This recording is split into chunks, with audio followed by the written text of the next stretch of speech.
Welcome to engineer Raj YouTube channel. ನೀವೆಲ್ಲರೂ ಏನು ಮಾಡಬೇಕು, ಸಬ್ಸ್ಕ್ರೈಬ್ ಫಾಲೋ ಮಾಡಬೇಕು. ಇವತ್ತು ಯಾವ ಟಾಪಿಕ್ ತೊಗೊಂಬಂದಿದ್ದೀನಿ ಅಂದ್ರೆ ಸಂವಿಧಾನದ ಜೊತೆಗೆ ಮ್ಯಾಥಮೆಟಿಕ್ಸು ಸ್ವಲ್ಪ ತಿಳಿದುಕೊಳ್ಳೋಣ. ನಿಮಗೊಂದು ಗೊತ್ತಿರಲಿ, ಹಿಂದಿನ ಕಾಲದಲ್ಲಿ ಏನಿತ್ತಪ್ಪ ಅಂದ್ರೆ ಮ್ಯಾಥಮೆಟಿಕ್ಸನ್ನು ತಲೆಯಲ್ಲಿ ಇಟ್ಕೊತಿದ್ರು. ತಲೆಯಲ್ಲಿ ಅಂದ್ರೆ ಕ್ಯಾಲ್ಕುಲೇಷನ್, ಯಾವುದೋ ಒಂದು ಪಟ್ನ ಕ್ಯಾಲ್ಕುಲೇಷನ್ ಹೇಳಿದ್ರೆ ಈಸಿಯಾಗಿ ಮಾಡಿ ರಿಪ್ರೆಸೆಂಟ್ ಮಾಡ್ತಿದ್ರು. ಇವಾಗ ಏನಾಗಿದೆ, ಮೊಬೈಲ್ ಬಂದಿದ್ದಾವೆ, ಕ್ಯಾಲ್ಕುಲೇಟರ್ ಬಂದಿದ್ದಾವೆ, ಡಿಪೆಂಡೆನ್ಸಿ ಜಾಸ್ತಿ ಆಗೈತಿ. ಆದರೆ ನಿಮಗೊಂದು ತಿಳಿದಿರಲಿ, ಒಂದಾನೊಂದು ಕಾಲದಲ್ಲಿ, ಈಗ ಅವರಿಲ್ಲ, ಆದ್ರೆ ಮಾನವ ಕಂಪ್ಯೂಟರ್ ಅಂತ ಒಬ್ಬರು ಕರಿತಿದ್ರು, ಹ್ಯೂಮನ್ ಕಂಪ್ಯೂಟರ್ ಅಂತ ಕರಿತಿದ್ರು. ಅವರು ಗಿನ್ನಿಸ್ ವರ್ಲ್ಡ್ ಬುಕ್ ಆಫ್ ರೆಕಾರ್ಡಲ್ಲಿ ಕೂಡ ಮೆನ್ಷನ್ ಆಗಿದ್ದಾರೆ. ಯಾರು ಹೇಳ್ರಿ ಅವರು? ಶಕುಂತಲಾ ದೇವಿ. ಶಕುಂತಲಾ ದೇವಿ ಭಾರತದ ವುಮೆನ್ ಕಂಪ್ಯೂಟರ್, ಮಾನವ ಕಂಪ್ಯೂಟರ್ ಅಂತ ಅವ್ರನ್ನ ಕರಿತಿದ್ವಿ. ಯಾಕೆ ಕರಿತಿದ್ವಿ ಅಂದ್ರೆ ಫ್ರಾಕ್ಷನ್ ಆಫ್ ಸೆಕೆಂಡಲ್ಲಿ ಆನ್ಸರ್ ಮಾಡ್ತಿದ್ರು, ಯಾವುದೋ ಕ್ವಶನ್ ಇರಲಿ. ಹಾಗಾಗಿ ನೋಡಿ, ಜಿ ಕೆ ಕ್ವಶನ್ ಕೂಡ ಒಂದು ಮ್ಯಾಥಮೆಟಿಕ್ಸಲ್ಲಿ ಟಚ್ ಮಾಡಿದ್ವಿ ನಾವು. ಇವಾಗ ಕ್ವಿಕ್ನೆಸ್ ಯಾವ ಥರ ಮಾಡಬೇಕು, ಯಾವ ಥರ ಕ್ವಶನ್ ಈಗಿನಲ್ಲಿ ಟ್ರೆಂಡ್ ಇದಾವೆ, ಅದನ್ನು ತಿಳಿದುಕೊಳ್ಳೋಣ. ಮುಂದಿನ ವಿಡಿಯೋಗಳಲ್ಲಿ ಇನ್ನೂ ಹೆಚ್ಚಿನ ಮಾಹಿತಿ ಕೂಡ ಕೊಡಲು ಪ್ರಯತ್ನಿಸ್ತೀನಿ. Let's come to the point. First ಏನು ಮಾಡೋಣ, ಡಿಸ್ಕೌಂಟ್ ಪರ್ಸೆಂಟೇಜ್ ತಿಳಿದುಕೊಳ್ಳೋಣ. ಡಿಸ್ಕೌಂಟ್ ಪರ್ಸೆಂಟೇಜ್ ತಿಳಿದುಕೊಳ್ಳೋದು ಹೆಂಗಂದ್ರೆ, ಇತ್ತೀಚೆಗೆ ಹೊಸ ಟ್ರೆಂಡ್ ಆಗಿದೆ. ಏನಪ್ಪ ಅಂದ್ರೆ 3 ತೋರಿ 4 ಫ್ರೀ, 4 ತೋರಿ 2 ಫ್ರೀ. ಇದು ಟ್ರೆಂಡಲ್ಲಿದೆ. ಯಾವುದೋ ಮಾರ್ಕೆಟಲ್ಲಿ ಹೋದಾಗ ಇದು ಏನು ಮಾಡ್ತಾರೆ, 3 ತೋರಿ 1 ಫ್ರೀ ಕೊಡ್ತೀನಿ ಅಂತ ಹೇಳ್ತಾರೆ. ಅದು ಕೂಡ ಇವಾಗ ಎಕ್ಸಾಮ್ನಲ್ಲಿ ಬರ್ತಾ ಇದಾವೆ, ಕಂಪ್ಯೂಟರ್ ಬೇಸ್ಡ್ ಎಕ್ಸಾಮಲ್ಲಿ ಬರ್ತಿದಾವ. ಆ ಕ್ವಶನ್ ಯಾವ ಥರ ಇರ್ತಾವ ಅಂದ್ರೆ, 3 ವಸ್ತುಗಳನ್ನು ಖರೀದಿಸಿದಾಗ ನಿಮ್ಗೆ 2 ವಸ್ತುಗಳು ಫ್ರೀಯಾಗಿ ದೊರೆತಾಗ ನಿಮ್ಗೆ ಸಿಕ್ಕಿರುವ ಶೇಕಡಾವಾರು ಡಿಸ್ಕೌಂಟ್ ಎಷ್ಟು, ಶೇಕಡಾವಾರು ಡಿಸ್ಕೌಂಟ್ ಎಷ್ಟು ಅಂತ ಇರ್ತತಿ. ಆ ಕ್ವಶನನ್ನು ಫ್ರಾಕ್ಷನ್ ಆಫ್ ಸೆಕೆಂಡಲ್ಲಿ ನೀವು ಯಾವ ಥರ ಚುಟ್ಕಿ ಹೊಡೆಯೋದ್ರಲ್ಲಿ ಮಾಡ್ಬೇಕು ಅನ್ನೋದು ತಿಳಿದುಕೊಡ್ತೀನಿ. ಇದಕ್ಕೆ ಅಂತೀವಿ ನಾವು ಕ್ವಿಕ್ನೆಸ್ ಅಂತ ಕರಿತೀವಿ. ನೋಡ್ರಿ, ಬೈ 3 ಗೆಟ್ 2 ಫ್ರೀ. 3 ಯಾವುದೇ ವಸ್ತುಗಳನ್ನು ತೊಗೊಂಡಾಗ 2 ವಸ್ತುಗಳು ಫ್ರೀ ಕೊಡ್ತಾರೆ. ಅದನ್ನ ಯಾವ ಥರ ಮಾಡ್ಬೇಕಂದ್ರೆ, ಫ್ರೀ ಬಂದ ವಸ್ತುಗಳನ್ನ ಮೇಲ್ಗಡೆ ಇರಬೇಕು. ಇದನ್ನ ನಾವೇನು ಮಾಡ್ತಾ ಇದೀವಿ, ಡಿಸ್ಕೌಂಟ್ ಪರ್ಸೆಂಟೇಜ್ ಕಂಡುಹಿಡಿತಿದ್ವಿ. ಪರ್ಸೆಂಟೇಜ್ ಆಫ್ ಡಿಸ್ಕೌಂಟ್ ಅಂತ ಕಂಡುಹಿಡಿತಿದ್ವಿ. ಡಿಸ್ಕೌಂಟ್ ಫ್ರೀಯಾಗಿ ಬಂದ ವಸ್ತುಗಳನ್ನು ಮ್ಯಾಗಿಡಬೇಕು, 2 ವಸ್ತುಗಳನ್ನು ಕೂಡಿಸಬೇಕು, ಎಡಿಷನ್ ಮಾಡಬೇಕು. 3 + 2 ಕೂಡಿಸಿದಾಗ ಏನಾಗುತ್ತೆ, 5 ಆಗುತ್ತೆ. 5 × 100, ಯಾಕಂದ್ರೆ ಪರ್ಸೆಂಟೇಜ್ ತೆಗಿಬೇಕಂದ್ರೆ ಇಂಟು 100 ಮಾಡಲೇಬೇಕು. ಇದರ ಆನ್ಸರ್ ಏನು, 5 × 1 5 × 2 40%. ನೀವು ಎಷ್ಟು ಪರ್ಸೆಂಟೇಜ್ ಡಿಸ್ಕೌಂಟ್ ಸಿಕ್ಕಂಗೆ ಆಯ್ತು, ನಿಮ್ಗೆ 40% ಡಿಸ್ಕೌಂಟ್ ಸಿಕ್ಕಿಬಿಟ್ಟು. ನೀವು ಒಂದು 3 ವಸ್ತುಗಳು ತೊಗೊಂಡ್ರಿ, ಅದರೊಳಗೆ 2 ವಸ್ತುಗಳು ಫ್ರೀ ಕೊಟ್ರಂದ್ರೆ ನಿಮ್ಗೆ 40% ಡಿಸ್ಕೌಂಟ್ ಸಿಕ್ಕಂಗೆ ಆಯಿತು.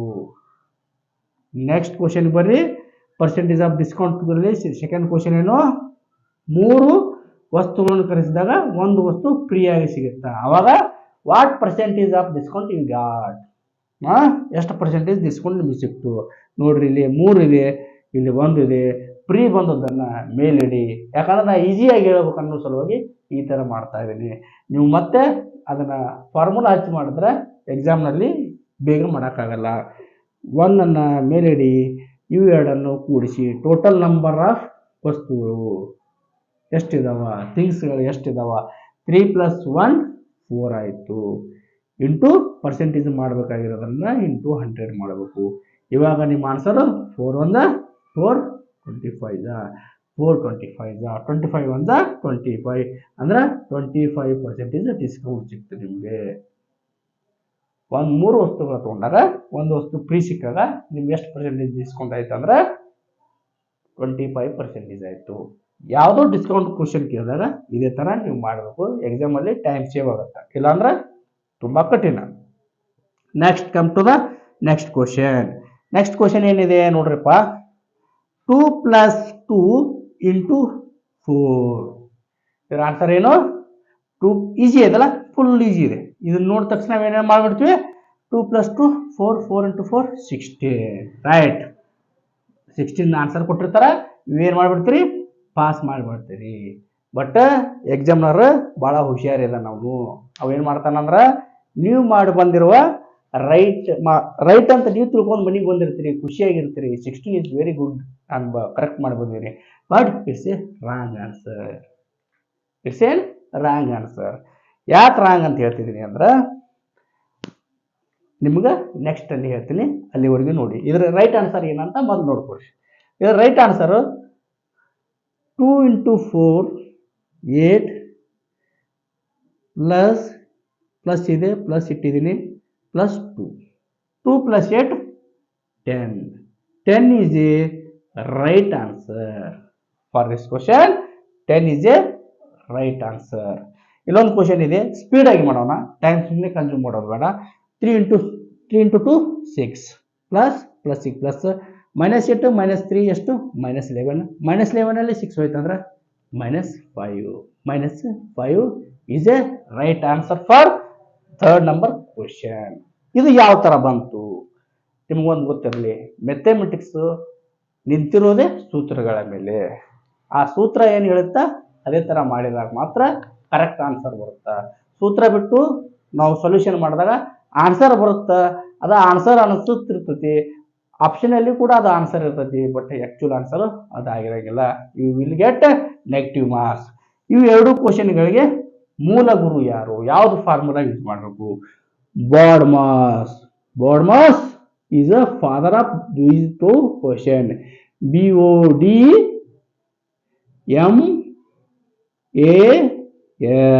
BODMAS. BODMAS ಅನ್ನೋದು ಒಂದು ಚಾಪ್ಟರ್. ಇದು ಎಲ್ಲ ಎಕ್ಸಾಮ್ ಅಲ್ಲಿ ಒಂದು ಕ್ವಶನ್ BODMAS ಮೇಲೆ ಇದ್ದೇ ಇರುತ್ತೆ, 1 ಮಾರ್ಕ್ಸ್ ಪಾಕೆಟ್ ಅಲ್ಲಿ ಇದ್ದಂಗ. ಇದೇನು ಭಾಳ ಇಲ್ಲ, 1 to 6 ಇದಾವ, 6 ಅನ್ನ ನೀವು ಕಲಿಬೇಕು. ಇದನ್ನ ಇಲ್ಲಿ ಕಲಿಯೋನು ಬೇಡ, ಯಾಕಂದ್ರೆ ನಮ್ದು ಬೇರೆ 2-3 ಕ್ವಶನ್ ಟಚ್ ಮಾಡಬೇಕಾಗಿದೆ. BODMAS ಬಗ್ಗೆ ಒಂದು ವಿಸ್ತೃತವಾಗಿ ಕ್ಲಾಸ್ ನಾ ತೆಗೆದುಕೊಳ್ತೀನಿ ಮುಂದಿನ ದಿನಗಳಲ್ಲಿ. Okay, come to the next question. Next question ಏನಿದೆ ನೋಡಿ, question number 4. In the bracket 98 plus 89 close the bracket is divisible. 98 plus 89 ಯಾವುದರಿಂದ ಕೆಳಗಿನ ಯಾವುದರಿಂದ ಭಾಗ ಹೋಗುತ್ತದೆ ಅಂತ ಸಿಂಪಲ್ ಕ್ವಶನ್. ಇದನ್ನ ನೀವು ಎರಡನ್ನ ಕೂಡಿಸಿ ಇದನ್ನ ಒಂದೊಂದು ಆಪ್ಷನ್ ಹಚ್ಚಿ ಡಿವಿಷನ್ ಮಾಡೋದು ಸಣ್ಣ ಮಕ್ಕಳ ಆಟ. ಯಾವುದು? ಸಣ್ಣ ಮಕ್ಕಳ ಆಟ. ಕಾಂಪಿಟೇಟಿವ್ ಎಕ್ಸಾಮ್ ತಯಾರಾಗೋರು ಯಾರು ಈ ತರ ಮಾಡಲ್ಲ. ಅವ್ರೇನ್ ಮಾಡ್ತಾರ? ತಲೆ ಉಪಯೋಗಿಸ್ತಾರ. ಯಾವ ತಲೆ ಉಪಯೋಗಿಸ್ಬೇಕು? ಒಂದ್ ವೇಳೆ ನಿಮ್ಗೆ ಈ ತರ ಕ್ವಶನ್ ಬಂದ್ರೆ, ಎಕ್ಸಾಮ್ ನಲ್ಲಿ ಈ ತರ ಕ್ವಶನ್ ಬಂದ್ರೆ ಯಾವ ತರ ಟ್ಯಾಕಲ್ ಮಾಡಬೇಕು ಅನ್ನೋದನ್ನ ಹೇಳಿಕೊಡ್ತೀನಿ. A × B + B × A ಇದ್ರ is always divisible by 11. ಎರಡು ಅಂಕೆಯ ಸಂಖ್ಯೆಗಳನ್ನ ಕೂಡಿಸಿ ಅದಲು ಬದಲು ಮಾಡಿ ಕೂಡಿಸಿದಾಗ ಅದನ್ನ ಭಾಗಾಕಾರ ಮಾಡೋದು ಯಾವ್ದಾದ್ರು ಒಂದು ಸಂಖ್ಯೆ ಇದ್ರ ಅದು 11 ಇಂದ ಮಾತ್ರ ಸಾಧ್ಯ. ಬೇಕಂದ್ರ ಟ್ರೈ ಮಾಡಿ ನೋಡ್ರಿ, ಇದ್ರ ಡಿವಿಸಿಬಲ್ ಬೈ 11 ಬರ್ತೈತಿ. ಹಾಗಾಗಿ ಆನ್ಸರ್ 11. ಸರ್ ಇಲ್ಲೇ ಪ್ಲಸ್ ಇದೆ, ಓಕೆ. ನೆಗೆಟಿವ್ ಮೈನಸ್ ಇದ್ರೆ ಏನ್ ಮಾಡೋಣ? Yes, come to the point. Good, ನಿಮ್ಮ ಮನಸ್ಸು ಅರ್ಥ ಮಾಡ್ಕೊಂತೀನಿ ನಾನು.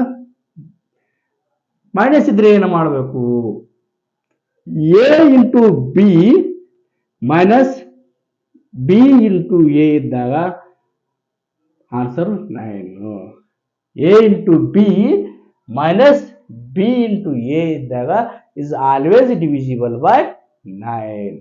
ಇದನ್ನ ಫಾರ್ಮುಲಾ ತರ ನೆನಪಿಟ್ಕೋರಿ. ಇದು ಎರಡು ಅಂಕೆಯ ಸಂಖ್ಯೆಗಳಿಗೆ ಮಾತ್ರ ಅನ್ವಯ ಆಗುತ್ತಾ, ಅದನ್ನು ತಿಳ್ಕೋರಿ. ಯಾವ್ದಾದ್ರು 3 ನಂಬರ್ ಕೊಟ್ಟಾಗ ಅಪ್ಲೈ ಮಾಡಬೇಡ್ರಿ, 2 ನಂಬರ್ ಇದ್ದಾಗ ಅಪ್ಲೈ ಮಾಡಿ ಕ್ವಿಕ್ ಆಗಿ ಆನ್ಸರ್ ಮಾಡಿ ಬರಬೇಕು.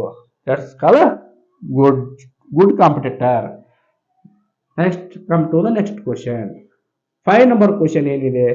Square root of 88 36. Square root of 88 36. ಈ ತರ ಕ್ವಶನ್ ಅನ್ನ ಯಾವ ತರ ಈಸಿಯಾಗಿ ಮಾಡಬೇಕು?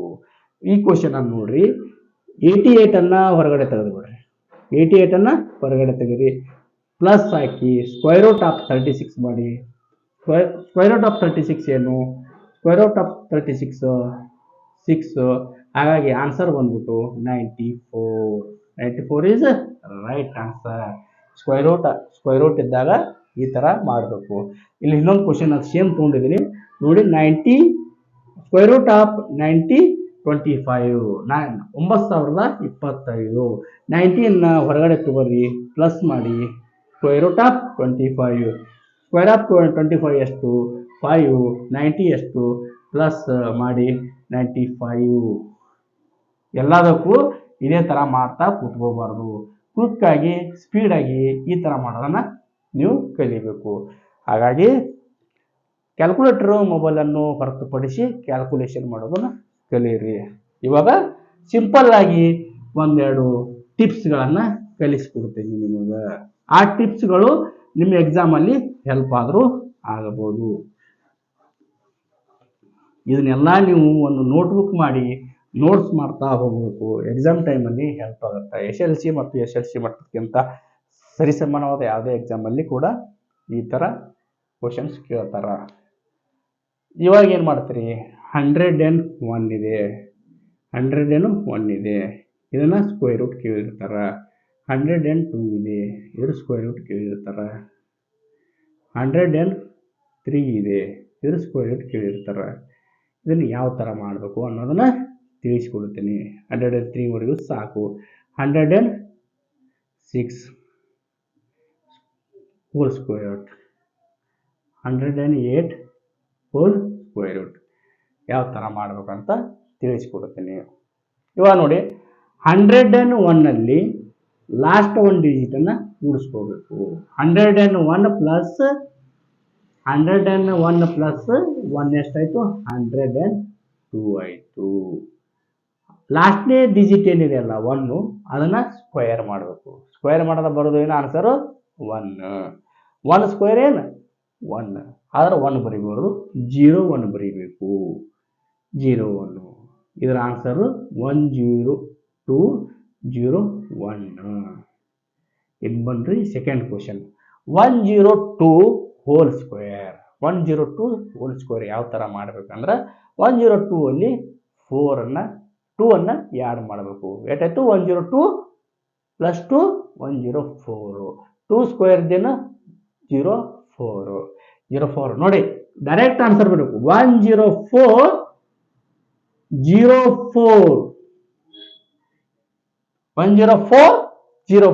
ಸ್ಪೀಡಾಗಿ ಮೈಂಡನ್ನು ಅಪ್ಲೈ ಮಾಡ್ತಾ ಹೋಗಬೇಕು.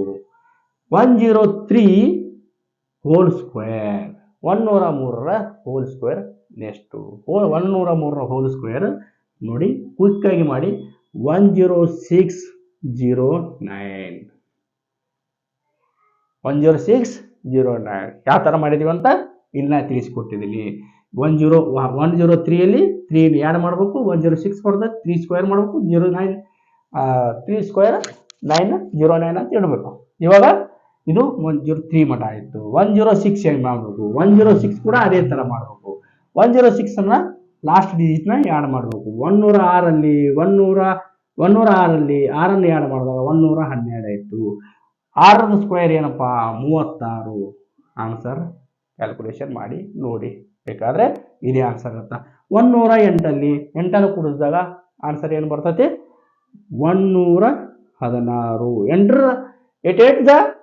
8 ಸ್ಕ್ವೇರ್ ಏನಾಗುತ್ತಾ? 64 ಇದರ ಆನ್ಸರು. ಈ ಥರ ಕ್ವಿಕ್ಕಾಗಿ ಸ್ಕ್ವೇರ್ ಮಾಡೋದನ್ನು ಕಲಿಬೇಕು. ಅಲ್ಲೇ ಜಾಸ್ತಿ ಟೈಮು ಕನ್ಸೂಷನ್ ಮಾಡಬಾರ್ದು ಎಕ್ಸಾಮಲ್ಲಿ. ಇದು ಈಸಿಯಾಗಿ ಪಟ್ಟ ಈ ಥರ ಮಾಡ್ಕೊಂಡು ಕಲಿತು ಬಿಡಬೇಕು. ಇವಾಗ 111 ಇಂದ 120 ಮಟ ನೆಕ್ಸ್ಟ್ ವಿಡಿಯೋದಲ್ಲಿ ಹೇಳ್ತೀನಿ. ಅಲ್ಲಿವರೆಗೂ ಈಗ ಏನು ಕಲಿಸ್ಕೊಟ್ಟಿದ್ದೀನಿ ಅದನ್ನು ಸ್ವಲ್ಪ ಗಮನವಿಟ್ಟು ನೋಟ್ಬುಕ್ಕಲ್ಲಿ ಬರುತ್ತೆ ತಕ್ಕೋರಿ. ಮತ್ತು ಮುಂದಿನ ವಿಡಿಯೋಗಳಲ್ಲಿ ಸೈನ್ಸ್ ಕೂಡ ತೊಗೊಂಬರ್ತೀನಿ, ಹಿಸ್ಟ್ರಿ ಕೂಡ ತೊಗೊಂಬರ್ತೀನಿ, ಕೆಲವೊಂದಿಷ್ಟು ಇಂಪಾರ್ಟೆಂಟ್ ಕ್ವಶನ್ಗಳ ತೊಗೊಂಬರ್ತೀನಿ. ಹಾಗಾಗಿ ಇಂಜಿನಿಯರ್ ರಾಜ್ ಯೂಟ್ಯೂಬ್ ಚಾನಲನ್ನು ಸಬ್ಸ್ಕ್ರೈಬು ಫಾಲೋ ಮಾಡೋದು ಮರಿಬೇಡ್ರಿ. ಟ್ರಿಕ್ಸ್ ಕೂಡ ಹೇಳ್ಕೊಡ್ತೀನಿ.